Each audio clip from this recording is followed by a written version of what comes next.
Hi everyone and welcome back. Today is going to be my review and thoughts on the Power Rangers Once and Always 30th Anniversary Special Episode. This episode aired not too long ago and it was the anniversary of the 30th Power Rangers or 30th anniversary of Power Rangers being aired originally in 1993. So it's gonna have a bunch of spoilers because in the beginning I'm gonna talk about what happened in the episode and then I will give my thoughts. So the episode is over 50 minutes long and it starts sort of on a cliff where Billy is fighting against Robo Rita. Then the other Power Rangers show up, basically the original 6, and Rita is about to strike Billy with her wand. Trini jumps and saves him and is basically killed in the process. Later in the episode, we see that Trini has a daughter. Her name is Minh, and Zack and Billy were talking how they should tell her what happened, and then she kind of like finds out.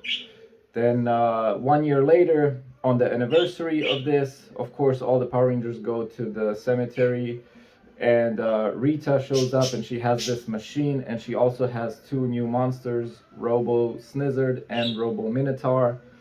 And her plan is to basically capture the Power Rangers and use their energy to power this machine. And then we later found out that this machine is supposed to open up a time hole or something so that she can go back in time to when she was first released from the dumpster and basically give herself all the knowledge that she knows now to defeat the Power Rangers.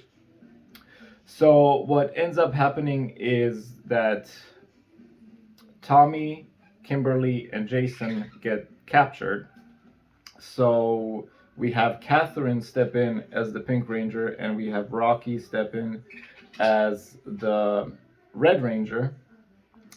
And I'm not going to go too into detail about everything that has happened. Basically, towards the end, their plan was to sort of infiltrate Rita's moon palace.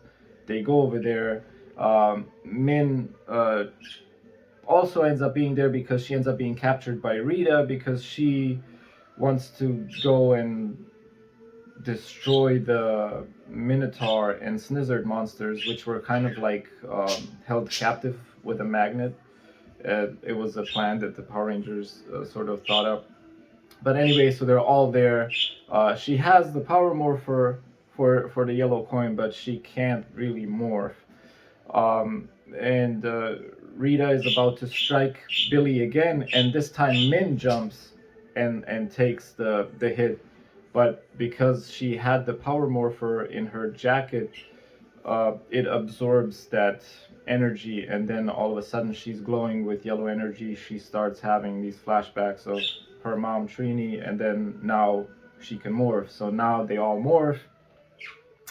They defeat Rita.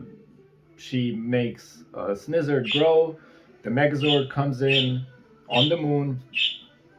They defeat the Snizzard, and then they Rita kind of like came back to life for a little bit, but then they finally finished her off. So that was pretty much what happened. So my thoughts on this episode is it was really awesome. It was nice to see the old faces.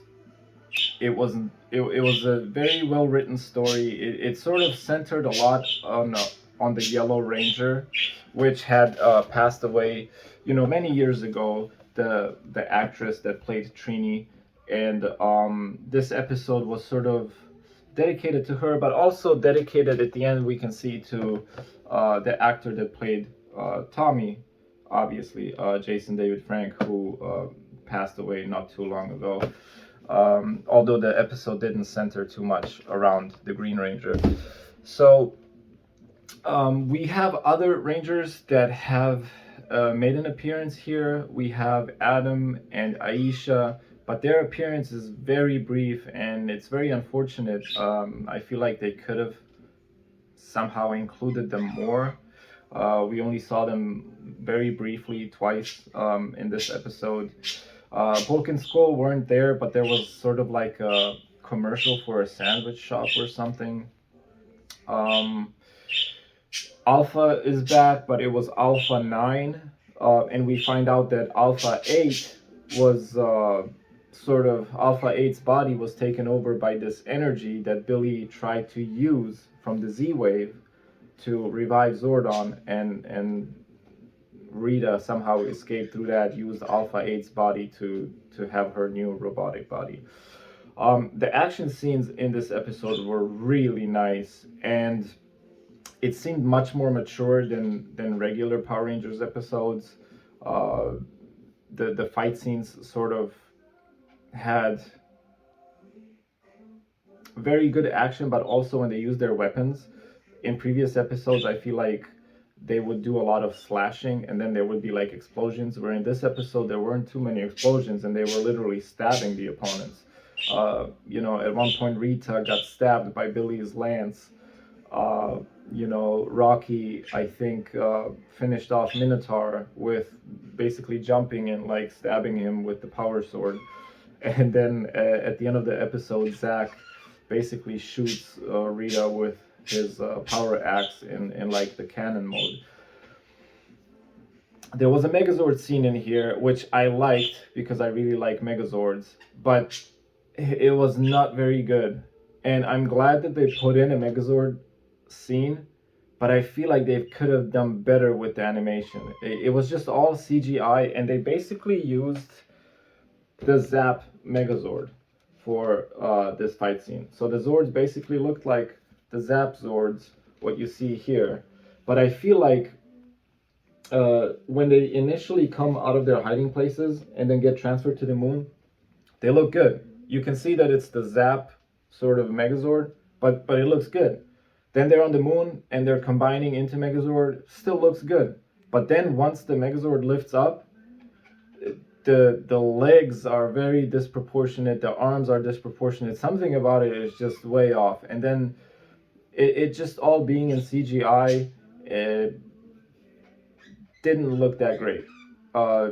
It's probably the most disappointing thing in this episode is the fact that the Megazord scene was just all CGI. It would have been better if they would have done it sort of the old-fashioned way, where they had an actor in a suit or however they used to do it.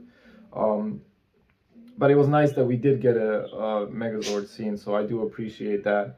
And like I said before, it would have been nice if we had some of the other Power Rangers actors appear, or the ones that did appear have more of a role than they had. There were a lot of other Power Rangers that were technically part of this episode because you could see that they got captured by Rita to power up her machine.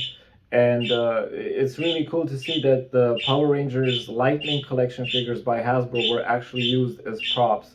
So you can actually see, well, this one you don't, but you see this figure, for example, being used when Tommy is captured.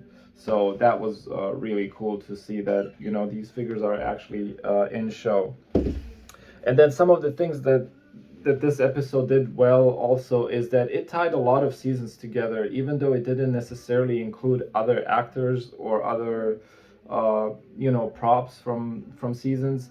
They would reference to other seasons. You could see that Adam and Aisha are working for like a company that basically is sort of like the predecessor to SPD, it looks like, because they talk about they're fighting the Trubian Empire or something.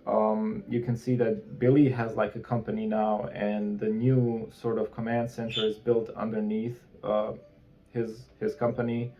Alpha is now Alpha 9, and it had a lot of little things here and there that Power Rangers fans throughout the years that have watched the show will be like, oh, I remember this, or they tied a lot of seasons together, and they tried to mention things from seasons in the past. So that would be it for my quick little review and my thoughts on Power Rangers Once and Always. Overall, I really enjoyed the episode. I like the sort of more maturity of it. I like that it was a little bit longer, and it was just nice to see some of the old actors back. It would be nice if we could have something like this more often, where we see older actors returning. I mean, we do have that in certain special sort of episodes in regular seasons, uh, but it's nice to see it in a more sort of grand way, where they have an actual story that goes on for more than just a little 20-minute episode or something like that.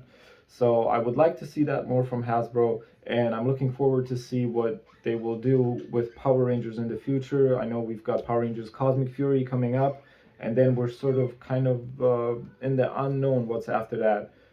We've heard things that they want to restart or reboot the series altogether. We'll see what happens. I'm looking forward to see what the future holds. So that would be it for today's little review and my thoughts on Power Rangers Once and Always.